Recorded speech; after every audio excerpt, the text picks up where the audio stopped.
لکھا ہے کسی سلطنت کا ایک بادشاہ بڑا طاقتور شان و شوکت والا تھا۔ اسے اپنے عظیم و شان سلطنت اور خزانوں پر بڑا ناز تھا۔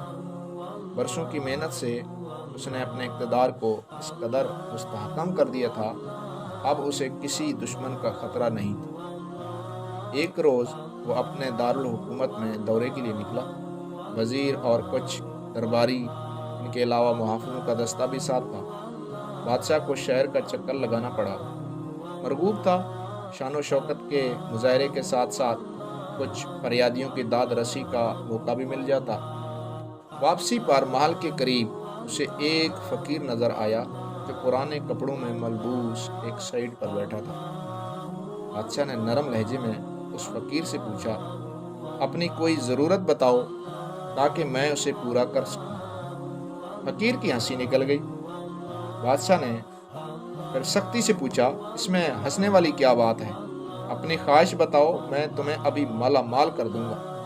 فقیر نے کہا، بادشاہ سلامت، پیشکش تو آپ ایسے کر رہے ہیں جیسے میری ہر خواہش پوری کر سکتے ہیں۔ بادشاہ نے کہا، بے شک میں تمہاری ہر بات پوری کر سکتا ہوں، میں بہت طاقتور بادشاہ ہوں، تمہاری کوئی خواہش ایسی نہیں جو میں پوری نہ کر پاؤں۔ فقیر نے اپنی جھولی سے ایک بھیک مانگنے والا کشکول نکالا اور کہا، اگر آپ کو اپنی دولت پر اتنا ہی ناز ہے تو اس پیالے کو بھر دیجیے۔ بادشاہ نے حیرت سے کشکول کو دیکھا۔ وہ سیاہ رنگ کا عام سا لکڑی کا خالی پیالہ تھا۔ اس نے اشارے سے ایک وزیر کو قریب بلایا اور حکم دیا، اس پیالے کو سونے کی اشرفیوں سے بھر دو۔ یہ فقیر بھی یاد کرے گا کسی سخی بادشاہ سے پلہ پڑا تھا۔ وزیر نے حکم کی تعمیل میں اشرفیوں کی تھیلی کھولی اور پیالے میں خالی کر دی، اور وہ سکے گرتے ہی فوراً غائب ہو گئے۔ وزیر نے حیرت سے پیالے میں جھانکا، کوئی سکہ بھی نہیں تھا اس میں۔ پھر ایک اور تھیلی کھولی، پیالے میں ڈال دی، اس بار بھی سکے غائب ہو گئے۔ بادشاہ کے اشارے پر وزیر نے سپاہیوں کو بھیجا، محل میں رکھی اشرفیوں کی کچھ تھیلیاں لے آئیں۔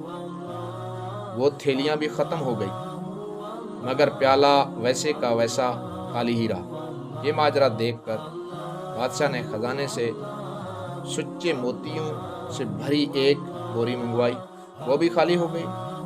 اب کی بار بادشاہ کا چہرہ سرخ ہو گیا۔ اس نے ضدی لہجے میں وزیر سے کہا، اور بوریاں منگوا لو، جو کچھ بھی ہے اس پیالے میں ڈال دو، اسے ہر حال میں بھرنا چاہیے۔ وزیر نے ایسا ہی کیا۔ دوپہر ہو گئی لیکن پیالہ بدستور خالی رہا، کیونکہ جو چیز پیالے میں ڈالی جاتی وہ فوراً ہی غائب ہو جاتی اور پیالہ ویسے کا ویسا خالی رہتا۔ آخر شام ہونے کو آئی تو بادشاہ کے چہرے پر بے بسی جھلکنے لگی۔ شکست خوردگی کے عالم میں اس نے آگے بڑھ کر فقیر کا ہاتھ تھام لیا، نظریں جھکا کر اس سے معافی مانگی اور کہا، اے مرد درویش، اب تم ہی بتاؤ، اس پیالے میں ایسا کیا راز ہے جو بھی بھرتا ہی نہیں، بھرنے کا نام ہی نہیں لے رہا؟ فقیر نے سنجیدگی سے جواب دیا، اس میں کوئی خاص راز کی بات نہیں ہے۔ دراصل یہ پیالہ انسانی خواہشات سے بنا ہے۔ انسان کی خواہشات کبھی پوری نہیں ہو سکتی، جتنا چاہو ڈال دو، خواہشات اور تمناؤں کا پیالہ ہمیشہ خالی رہتا ہے، ہمیشہ مزید کی طلب میں کھلا رہتا ہے۔